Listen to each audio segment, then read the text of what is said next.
Hello साथीहरु, कस्तो हुनुहुन्छ तपाईहरु? सन्चै हुनुहुन्छ होला? म पनि सन्चै छु। अनि अहिले चाहिँ म पुरी सब्जी खाँदै छु। यो अहिले बाबाले अफिसदेखि ल्याउनु भएको थियो, मेसदेखि। आज मेसमा पार्टी छ के, गभर्नरहरु आएको छ, मिनिस्टरहरु। अनि त्यही पुरी सब्जी खाँदै छु। अहिले बेलुकाको 6 बज्यो।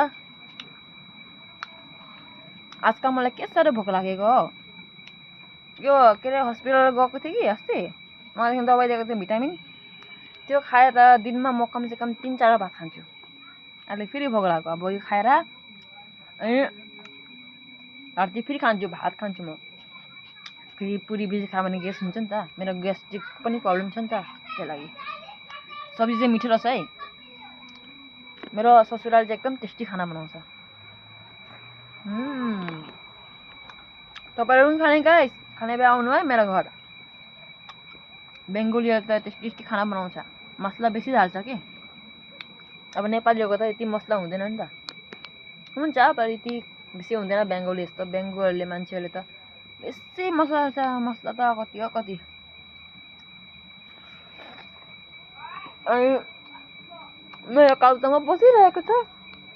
बिचाराको भात पाकेको छैन। मैले वहाँ ग्यासमा बसाएर आएको छु। पाको भने कालुलाई पनि भात दिन्छु।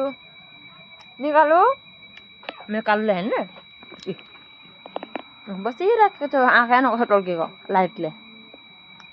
स्पाइकी, आइज, कहाँ छिस? स्पाइकी, स्पाइकी आउँदैन त। बाहिर खेल्नु गएको छ जंगलमा। यताउति खेलिरहेको छ उनीहरु। आइ आइ आइ, आइज स्पाइकी, आइज। पुरी खाने?